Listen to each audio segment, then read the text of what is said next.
யாரடி நீ மோகினியின் முழு எபிசோட்களையும் இலவசமாக ஜீ5ல பாருங்க. இப்பவே ஆப்ப டவுன்லோட் பண்ணுங்க. இவரோ ஒரு மூலிகையை கொண்டு வந்திருக்காரு. அத வச்சு இப்போ நீங்க பண்ணீங்களே ஒரு டெஸ்ட், அதே மாதிரி இவரும் ஒண்ணு பண்ணுவாரு. தாராளமா பண்ணி பார்க்கட்டும். ஆனா என் முடிவை பொறுத்த வரைக்கும் எந்த மாற்றமும் இல்ல. நான் ரொம்ப உறுதியா இருக்கேன். இத பாருங்க, என் கையில பச்சளை சாறு ஒண்ணு வச்சிருக்கேன். ஒருவேளை ஒன்னா பிறந்த ரெட்டை குழந்தையா இருந்தா 2 பேருக்குமே கையில இந்த பச்சளை கருப்பா மாறும்.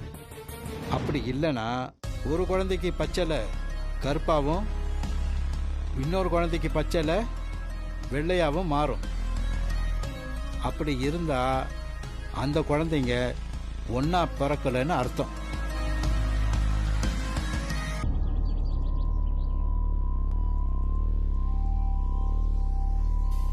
சரிங்க வைத்தியரே, டெஸ்ட் பண்ணி பாருங்க.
யாரடி நீ மோகினியின் முழு எபிசோட்களையும் இலவசமாக ஜீ5ல பாருங்க. இப்பவே ஆப்ப டவுன்லோட் பண்ணுங்க.